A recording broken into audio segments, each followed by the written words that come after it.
Hello everyone, आज के इस वीडियो में हम जानेंगे हरित क्रांति से 12 महत्वपूर्ण प्रश्न। तो चलिए बिना देर को वीडियो को स्टार्ट करते हैं और देखते हैं पहले प्रश्न से कि हरित क्रांति से आप क्या समझते हैं।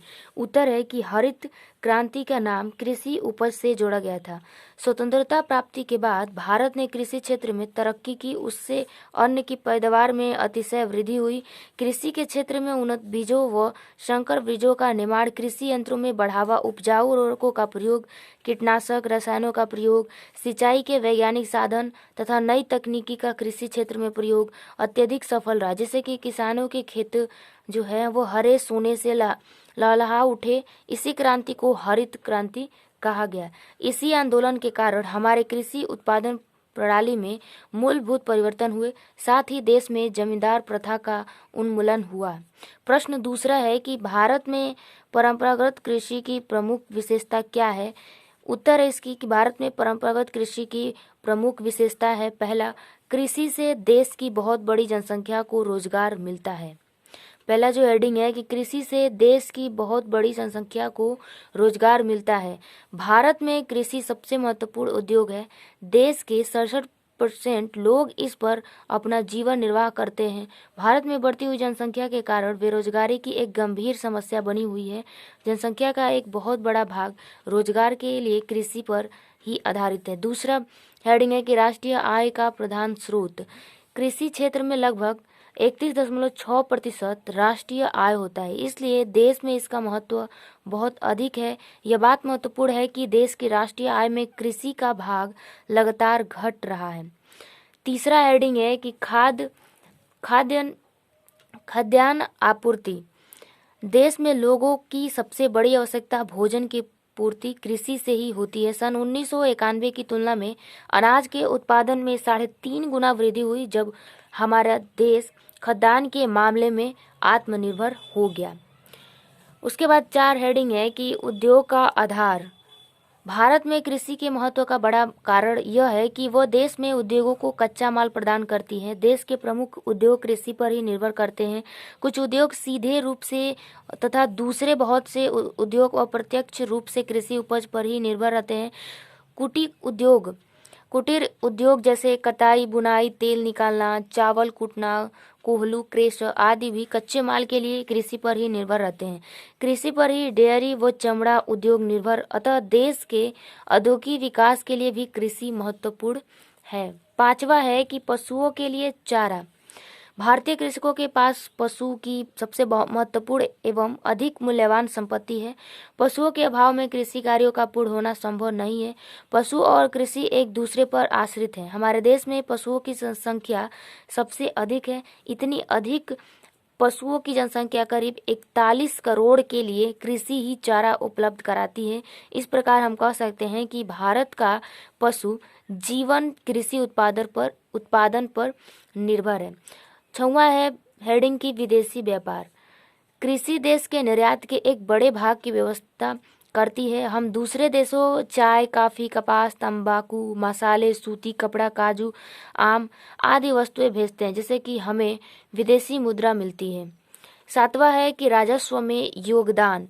कृषि उत्पादन का परिवहन, विपणन, उनसे माल तैयार करने तथा अन्य पहलुओं और उपयोगों का राष्ट्र की अर्थव्यवस्था पर गहरा प्रभाव पड़ता है। केंद्र सरकार को निर्यात कर और राज्य सरकार की मालगुजारी, सिंचाई और कृषि संपत्ति कर इत्यादि से बड़ी मात्रा में आय होती है। 8वां हेडिंग है कि देश के आर्थिक विकास में योगदान। भारत एक कृषि प्रधान देश है। कृषि के विकास पर ही देश का विकास निर्भर करता है। इसका कारण यह है कि कृषि की उन्नति से ही दूसरे उद्योग की उन्नति होती है। तो 2 प्रश्न हो गए। उसके बाद प्रश्न तीसरा आता है कि ब्रिटिश शासन में भारत की कृषि नीति क्या थी, इससे कृषकों पर क्या प्रभाव पड़ा। उत्तर है कि ब्रिटिश शासन की भारतीय किसानों के प्रति शोषण युक्त नीति थी। उन्होंने कृषि उपज यानी कच्चे माल का प्रयोग इंग्लैंड के बड़े बड़े उद्योगों को चलाने में किया, जैसे भारत की कपास से लंकाशायर, मैनचेस्टर में बड़ी बड़ी मिलों में कपड़ा बनाया गया। अंग्रेजों ने भारतीय किसानों की आवश्यकताओं की उपेक्षा की। कृषि में खाद बीजों की समुचित व्यवस्था नहीं थी। भूमि पर जमींदारों सामंतों का अधिकार हो गया और किसान मजदूर बन गए और आवागमन यातायात साधनों का अभाव था। भारतीय कृषि को भी सुविधा नहीं थी। कृषि निरंतर पिछड़ती रही। किसान दुर्दशा, अभावग्रस्तता, अकाल मौत से मरते रहे। अंग्रेजों ने भारतीय किसानों का भारी शोषण किया। उसके बाद प्रश्न 4 है कि जैविक उर्वरक किसे कहते हैं, यह किससे प्राप्त होता है? उदाहरण समझाइए। उत्तर है कि सूक्ष्म जीवों से तैयार किए गए उर्वरकों को जैविक उर्वरक कहते हैं। यह सूक्ष्म जीवधारियों से प्राप्त होता है। इसको फसलों में प्रयोग करने से उत्पादन में वृद्धि होती है। ये जीवधारी वायुमंडलीय नाइट्रोजन का मिट्टी में स्थिरीकरण कर देते हैं। इस प्रकार स्थिरीकरण से पौधों को नाइट्रोजन प्राप्त हो जाता है, जो मिट्टी की उपजाऊ शक्ति में वृद्धि करती है। प्रश्न 5 है कि वैज्ञानिक एवं औद्योगिक विकास का हमारी कृषि व्यवस्था पर क्या प्रभाव पड़ा? उत्तर है कि भारतीय कृषि व्यवस्था में वैज्ञानिक एवं औद्योगिक विकास का महत्वपूर्ण योगदान है। कृषि में सिंचाई व्यवस्था, जुताई, गुड़ाई, खादों, उर्वरक एवं बीजों में गुणात्मक परिवर्तन वैज्ञानिक विकास की देन है। इसे ही 1965 से लेकर 66 ईस्वी में हरित क्रांति हुई। कृषि उत्पादन से उद्योगों को कच्चा माल प्राप्त हुआ और उत्पादकों को अच्छा मूल्य प्राप्त हुआ, जिससे कृषि का विकास एक अच्छे व्यवसाय के रूप में विकसित हुआ। प्रश्न 6 है कि भारतीय बीज निगम कब स्थापित हुआ, इसके मुख्य कार्य क्या है? उत्तर है कि भारत में बीज निगम की स्थापना 1963 ईस्वी में हुई। इनके प्रमुख कार्य बीजों का गुणवत्ता बनाए रखना और किसानों को कृषि में प्रयुक्त वैज्ञानिक आविष्कारों का तकनीकी ज्ञान कराना है। बीज वितरण प्रणाली का विकेंद्रीकरण करना। इसी बीज के निगम ने बीज का परीक्षण प्रयोगशाला के अनेक केंद्र स्थापित किए हैं। बीजों का परीक्षण कर किसानों को वितरण किया जा रहा है। प्रश्न 7 है कि कृषि उत्पादन में रासायनिक उर्वरकों का क्या महत्व है? उत्तर है कि रासायनिक उर्वरक पृथ्वी की उत्पादन क्षमता में वृद्धि कर उसे उपजाऊ बनाने में सहायक होती हैं। पृथ्वी से लगातार फसलों की उपज के बाद उसमें पोषक तत्वों की जो कमी हो जाती है, उसे रासायनिक ऊर्जा से पूरा किया जाता है। ऐसा पाया गया है कि प्रति टन उर्वरक के प्रयोग से 8 से 10 टन अनाज की वृद्धि संभव होती है। कृषि क्षेत्र में आई हरित क्रांति भी रासायनिक उर्वरकों की देन थी।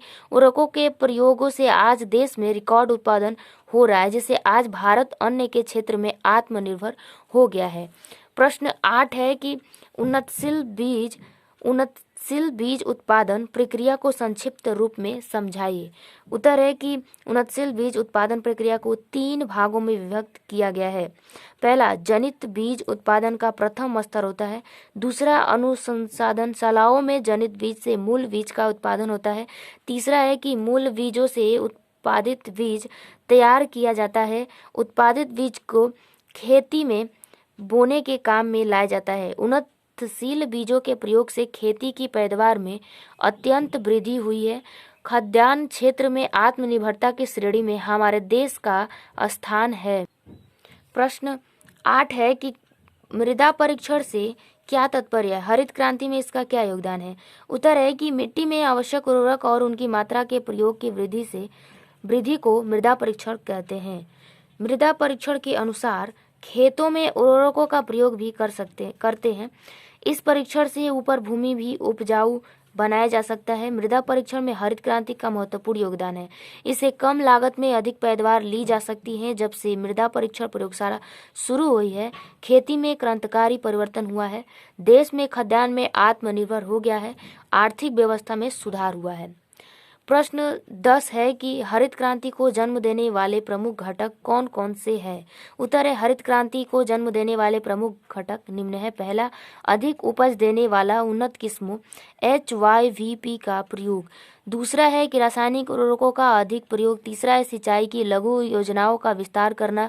चौथा है सघन कृषि जिला कार्यक्रम योजना का आरंभ। पांचवा है आधुनिक कृषि उपकरणों का प्रयोग। छठवां है कि पौधे संरक्षण कार्यक्रमों का विस्तार।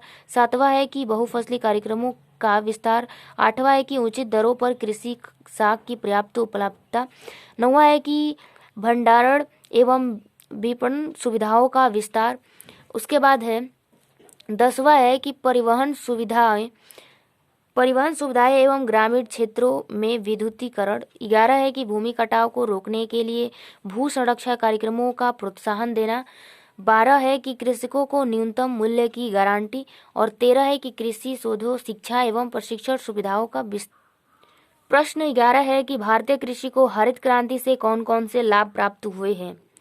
तो उत्तर है कि भारतीय कृषि को हरित क्रांति से निम्न लाभ प्राप्त हुए हैं। पहला, हरित क्रांति से विभिन्न कृषि फसलों का उत्पादन तेजी से बढ़ा है। गेहूं, चावल, ज्वार, बाजरा आदि खाद्य के फसलों के उत्पादन में वृद्धि के साथ भारत खाद्यान्न उत्पादन में आत्मनिर्भर हो गया है। प्रश्न दूसरा है कि हरित क्रांति ने ही भारतीय कृषि को एक व्यवसाय के रूप में स्थापित किया है। भारतीय कृषि अब केवल पेट भरने का साधन नहीं है, बल्कि आय अर्जन का भी मुख्य स्रोत है। तीसरा है कि कृषि क्षेत्र के विकास ने देश के औद्योगिकीकरण को बढ़ावा दिया है। वर्तमान में कृषि ने देश में पूंजी निर्माण एवं बचतों में पर्याप्त योगदान दिया है। चौथा है कि हरित क्रांति के कारण भारत खाद्यान्नों की दृष्टि से आत्मनिर्भर हो चुका है, जिससे कि देश में खाद्यान्नों की आयात में तेजी से कमी आई है। पांचवा है कि हरित क्रांति ने कृषि एवं उससे संबंधित क्रियाओं में रोजगार के पर्याप्त अवसर सृजित किए हैं, जिससे देश की व्यावसायिक संरचना विस्तृत एवं आय की अर्जक बन गई है। प्रश्न 12 है और लास्ट है इस वीडियो का प्रश्न, भारत में हरित क्रांति को सफल बनाने के लिए कौन कौन से सुझाव दिए जा सकते हैं। भारत में हरित क्रांति को सफल बनाने के लिए कौन कौन से सुझाव दिए जा सकते हैं। उत्तर है, भारत में हरित क्रांति को सफल बनाने के लिए निम्न सुझाव दिए जा सकते हैं। इसमें पहला है कि कृषि उत्पादन संबंधी सरकारी विभागों में समन्वय बढ़ाना। दूसरा है कि हरित क्रांति का संतुलन क्षेत्रीय विस्तार करना। तीसरा है सभी कृषि फसलों को हरित क्रांति में शामिल करना। चौथा है भूमि सुधार कार्यक्रमों को प्रभावी ढंग से लागू करना। पांचवा है सिंचाई के साधनों का पर्याप्त विकास करना, इसके अंतर्गत लघु सिंचाई परियोजनाओं पर विशेष बल देना। छठवां है कि किसानों को उचित ब्याज दर पर ऋण उपलब्ध कराना। सातवां है कृषि उपज के विपणन की व्यवस्था करना। आठवां है कि सहकारी कृषि के को प्रोत्साहन करना। नौवां है ग्रामीण क्षेत्रों में रोजगार के प्राप्त अवसरों का सृजन करना। 10वां है कि कृषि में उर्वरक एवं कीटनाशक दवाओं के प्रयोग का प्रोत्साहन देना। 11 है कि भूमि का गहनतम एवं अधिकतम उपयोग सुनिश्चित करना। 12 है कि प्रशासनिक व्यवस्था में सुधार करना। तो आज के वीडियो में बस इतना ही, मिलते हैं नेक्स्ट वीडियो में, तब तक के लिए जय हिंद।